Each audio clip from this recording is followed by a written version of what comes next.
Students grade 8-9 आज हम शुरू कर रहे हैं बायो का जो हमारा नेक्स्ट टॉपिक आ रहा है transpiration chapter number last chapter है हमारा 9। तो उसमें आगे टॉपिक हमारा आ रहा है ट्रांसपायरेशन। तो सबसे पहले हम देखेंगे ट्रांसपायरेशन किसे कहते हैं। Transpiration is the loss of water from the plant surface through evaporation. The loss may be through the stomata in the leaves, through the cuticle present on the leaf epidermis, and through the special openings called the lenticels present in the stems of the some plant। तो student यहाँ पे हमने तीन चीज़ें पाते हैं हमारे सामने कि जो प्लांट्स से इवापोरेशन का प्रोसेस हो सकता है। तो वो तीन तरीके से हो सकता है कि या जो स्टोमेटा है जो आपको पता है कि लोअर एपिडर्मिस में होते हैं, ये ओपनिंग्स होती हैं जिसके थ्रू गैसेस एक्सचेंज होता है। तो इनकी वजह से हो सकता है क्यूटिकल स्टूडेंट एक पतली सी सेल लीफ के ऊपर की तय होती है और ये वैक्सी लेयर होती है। तो उससे इसके थ्रू भी जो है ना ट्रांसपायरेशन पॉसिबल है। ये transpiration basically loss of water है। और एक तीसरा जो ज़रिया है वो छोटी सी ओपनिंग हो सकती है जिसको लेंटिसेल्स कहते हैं, लेकिन ये ज़्यादातर मेच्योर बार्क में या मेच्योर रूट्स में होती हैं, यानी वुडी प्लांट्स होते हैं उसमें मौजूद होती हैं, जिसकी वजह से ट्रांसपायरेशन का जो प्रोसेस है वो हो सकता है। तो most of the transpiration occurs through the stomata and is called the stromal transpiration. The mesophyll cells of the leaf provide enormous surface area for the evaporation of water. तो student जैसे कि हम लीफ का structure पहले भी देख चुके हैं कि बल्कि यहाँ भी जैसे आपको दोबारा दिखाया जा सकता है, ये स्टोमा है। अब यहाँ पे हमने पहले पढ़ा कि स्टोमा के थ्रू भी पॉसिबल है कि वाटर लॉस हो जो कि लोअर एपिडर्मिस में होता है। और क्यूटिकल भी जो पतली सी तह होती है ऊपर एपिडर्मिस के ऊपर, इससे भी हो सकती है। लेकिन जितनी थिक होगी उतना ही ट्रांसपायरेशन का जो प्रोसेस होता है वो कम होना शुरू होता है, यानी ये इतना इवेपोरेशन नहीं होने देता कि जो लीव्स हैं वो एकदम से सूख जाएं। तो और तीसरा प्रोसेस जो है वो लेंटिसेल्स का है। तो लेंटिसेल्स लीव्स भी नहीं होते, वो स्टेम पे या मेच्योर बार पे होते हैं। स्टूडेंट्स यहाँ जो मेसोफिल सेल्स की बात हो रही है, आपने यहाँ इनको साथ साथ देखना है कि कैसे ये अपना काम करते हैं। तो साथ साथ हम इसको रीड आउट करते हैं। Water is drawn from the xylem into the mesophyll cells. Students ये जाइलम वेसल्स है और ये देख सकते हैं एरोज जो है बता रहे हैं कि म्यूजिफिल सेल्स में जो वाटर है वो आ रहा है।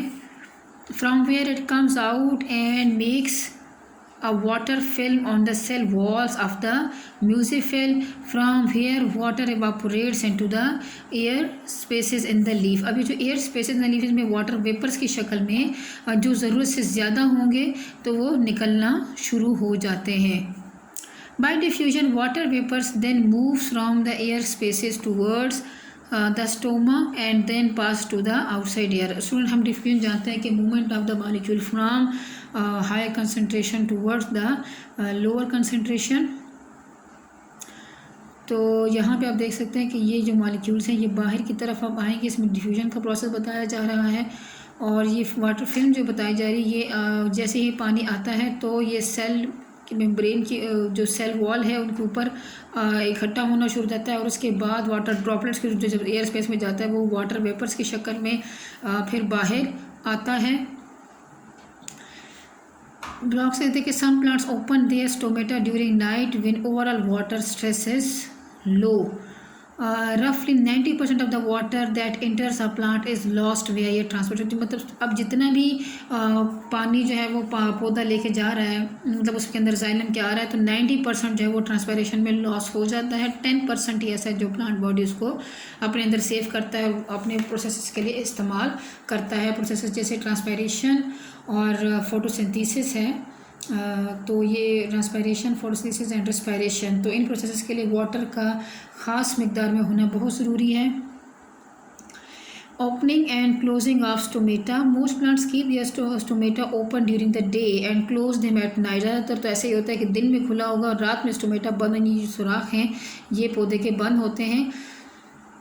It is the responsibility of the stomata to regulate the transpiration via the action of the guard cells। The two guard cells of the stoma, student इनको guard cells कहा जाता है, और जो इसकी ओपनिंग है उसको स्टोमा कहा जाता है, are attached each other at their ends। The inner concave side of the guard cells that encloses the stoma are thicker तो जो ये जो कनकेव साइड है, यानी अगर एक स्टोमा है तो उसकी जो ये वाली साइड है, ये इसको कनकेव साइड स्टूडेंट्स कहते हैं। और दोनों की मिलाकर उसको क्या करती है कि वो जो गार्ड सेल है उसको थिकनेस देती है। जितना ज़्यादा होगा कनकेवनेस उनके अंदर ज़्यादा होगी, उतने ही ज़्यादा पोर जो है वो खुला रहेगा। Thicker and outer convex side, then outer convex side, when these guard cells get water and become turgid, यानी तर हो जाते हैं जब पानी से, their shapes are like two beans and the stoma between them opens. अब जब ये गार्ड सेल्स इनके अंदर पानी का लेवल अच्छा हो जाता है तो ये बीन की शक्ल इख्तियार कर लेते हैं और टर्जिड बिल्कुल इस शेप में आ जाते हैं, और जो स्टोमा है वो भी ओपन होगा। लेकिन जैसे ही पानी की मिकदार इसके अंदर कम हो जाएगी तो इनकी शेप डिफॉर्म होना शुरू होती है और स्टोमा जो है वो बंद होता दिखाई देता है। When the guard cells lose water and becomes flaccid, तो पिचके हुए हो जाते हैं, in their inner sides touch each other and the stoma closes. तो ये इनकी जब पानी का लेवल कम होगा इसमें तो गार्ड से दूसरे के साथ चिपक जाते हैं और स्टोमा बंद हो जाएगा। In chapter 4 we have studied that the concentration of the solutes, for example the glucose in the guard cells, is responsible for the opening and closing of the stomata। Student हम पहले पढ़ चुके, glucose जो है वो photosynthesis का ही product होता है, फूड मेकिंग जो प्रोसेस है तो उसकी में ये बनता है। तो आप कह रहे हैं कि ये जो गार्ड सेल है उसके कंसनट्रेशन ऑफ ग्लूकोज पे भी वो बहुत ज़्यादा सेंसिटिव है। Recent studies have revealed that the stomata actually open and close due to the movement of the potassium ions in and out of the guard cells। अब recent studies कह रही हैं कि जो इनका opening and closing है तो वो जो है पोटाशियम आइंस के मिकदार पे डिपेंड करता है। According to the blue wavelength of the daylight opens the stomata by allowing the potassium ion to flow into the guard cells from the surrounding epidermal cells. अब यहाँ पे जो वेवलेंथ ऑफ लाइट है जो ज़्यादा responsible है इसकी opening के लिए वो है blue light. Water passively follows this ions into the guard cells as their turgidity increase. Water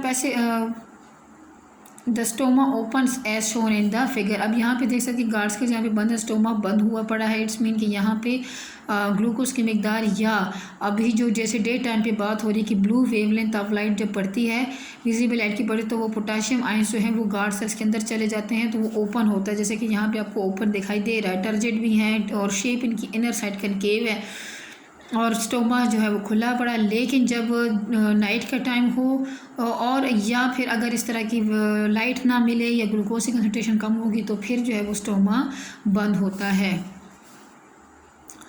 as the day progresses guard cells make glucose due to the higher concentration of glucose, their water potential decreases and the water stays in them. At the end of the day the potassium flow back from the guard cell to the epidermal cells and the concentration of glucose also falls.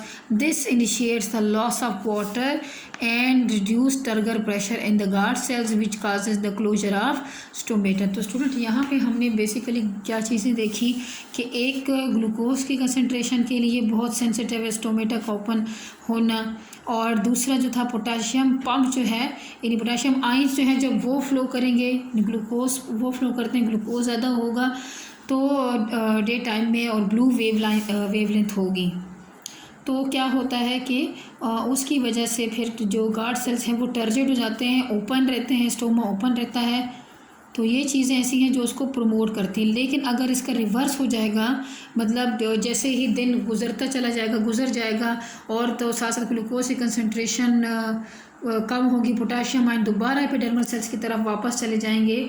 तो students ये epidermal cells हैं जैसे कि यहाँ पे दिखा है तो वो वापस अगर यहाँ पे जाएगा तो टर्जिडिटी इसकी कम हो जाएगी और ग्लूकोज का लेवल भी कम। तो जो है ना ये थ्योरीज़ हैं जो कि बताई जाती हैं कि एक ये वजूहात कई बताई जाती तो उनमें से ये भी एक वजह नोटिस की गई है। तो वो गार्ड सेल्स में दोबारा से पानी चला जाता है, शुगर ग्लूकोज चला जाएगा, पोटाशियम पंप जो आयन है वो फ्लो बैक करते हैं जिसकी वजह से स्टोमा जो है वो क्लोज हो जाएगा। अगला हमारे पास टॉपिक आ रहा है factors affecting the rate of transpiration. अब यहाँ पे हम इसको समराइज फॉर्म में करते हैं कि higher temperature reduces the humidity of surroundings and also increase the kinetic energy of water. आपको पता है कि जब बहुत ज़्यादा टेम्परेचर होता है तो उससे जो नमी होती है वो भी बहुत कम होती है हवा में, और जो kinetic energy of water molecules हैं वो जो हवा में हैं या फिर पौधे के अंदर भी जो है तो वो भी बढ़ जाती है, यानी अब ज़्यादा मालिक्यूल्स वाटर जो लीफ है उससे ज़्यादा बाहर निकल सकते हैं। In this way, it also increases the rate of transpiration, and the rate of transpiration doubles with the every rise of 10 degrees centigrade in temperature. But very high temperature, for example 40 to 45, it causes the closure of। अब उनकी जो limit है कि यहाँ तक अगर हो जाए, इतने टेम्परेचर हो जाएगा तो स्टोमेटा क्लोजर हो जाएगा, जिसकी वजह से ट्रांसपायरेशन का अमल खुद ब खुद रुक जाएगा। और दूसरी सिचुएशन बताया कि when the air is dry water vapours diffuse more quickly from the surface of mesophyll cells into the leaf air spaces and then from air spaces to outside, यानी वो एकदम से डिफ्यूज़ होते रहते हैं तो इन एंड आउट होना उनका बहुत आसान हो जाता है। and this increases the rate of transpiration in humid air, the rate of diffusion of water vapors is reduced। यानी ह्यूमिडिटी की वजह से जो डिफ्यूजन का प्रोसेस वो कम होता है, जब नमी ज़्यादा होती है, जब नमी बिल्कुल कम होती है तो डिफ्यूजन का रेट बहुत बढ़ जाता है and the rate of transpiration is low. Wind air यानी बहुत ज़्यादा तेज़ हवा अगर चलती है तो carries the evaporated water from the leaves and causes and increase in the rate of operation from the तेज़ हवा की एवापोरेशन का प्रोसेस बढ़ता है। और also depend the surface area of leaf. अगर लीफ का सरफेस एरिया बहुत है, लीफ बहुत पत्ता बहुत चौड़ा है, बड़ा है, तो उससे भी एवापोरेशन का प्रोसेस जो है वो ज़्यादा होगा, इसके अंदर स्टोमेटा इतने ज़्यादा होंगे कि वो आराम से उससे पानी निकल जाएगा। तो ट्रांसपायरेशन की अहमियत क्या है? फिर transpiration is called the necessary evil, यानी ऐसी चीज़ें जो मतलब पानी के निकलना अच्छा नहीं है लेकिन ये ज़रूरी भी है। It means that transpiration is a potentially harmful process but is unavoidable too, लेकिन हम इससे बच नहीं सकते। ट्रांसपायरेशन में भी harmful process in the sense that it can requires wet surfaces from which the operation can occur and during the condition of drought. जब बहुत खुशहाली होती है तो लॉस ऑफ वाटर जो है वो अच्छी बात नहीं होती, प्लांट के लिए ज़्यादा लॉस करना ठीक। जब टेम्परेचर भी ज़्यादा और पानी ऑलरेडी अवेलेबिलिटी ना हो तो ये नेगेटिव साइड पे चला जाता है, जिससे प्लांट फिर मुरझा जाते हैं और डेड हो जाते हैं from the plant and resulting in wilting and serious desiccation and often death of the plant.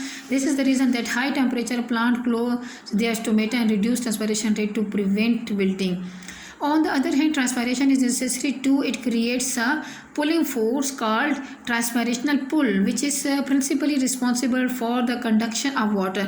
Student जब पानी बाहर निकल रहा होता है स्टोमा के थ्रू या लेंटिसल्स है, और जैसे क्यूटिकल का 3 तरीके से बताया गया है, लेकिन ज़्यादातर जो होता है वो स्टोमा के थ्रू होता है। तो जैसे से पानी निकलता है तो नीचे जो है जो जाइलम वेसल्स हैं, टिश्यूज़ हैं, तो उन पे क्या होता है कि प्रेशर डेवलप होता है कि ज़्यादा से ज़्यादा पानी को ऊपर की तरफ खींच के लाएं। तो ये ट्रांसपिरेशन पुल तभी डेवलप होता है जब जो पहले का पानी है जो जितना रिक्वायर्ड था उसके मुताबिक वो आगे निकलता रहे, ताकि पीछे से उसकी कमी फिर पूरी होती रहे।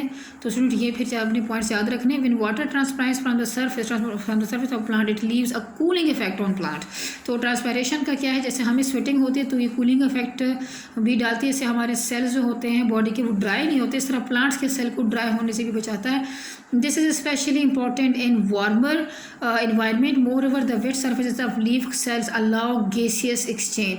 सुना आज का टॉपिक इतना ही। आज इस टॉपिक को अच्छे से समझना है, याद करना है और साथ साथ पॉइंट्स बना के याद करते रहें। अल्लाह हाफिज़।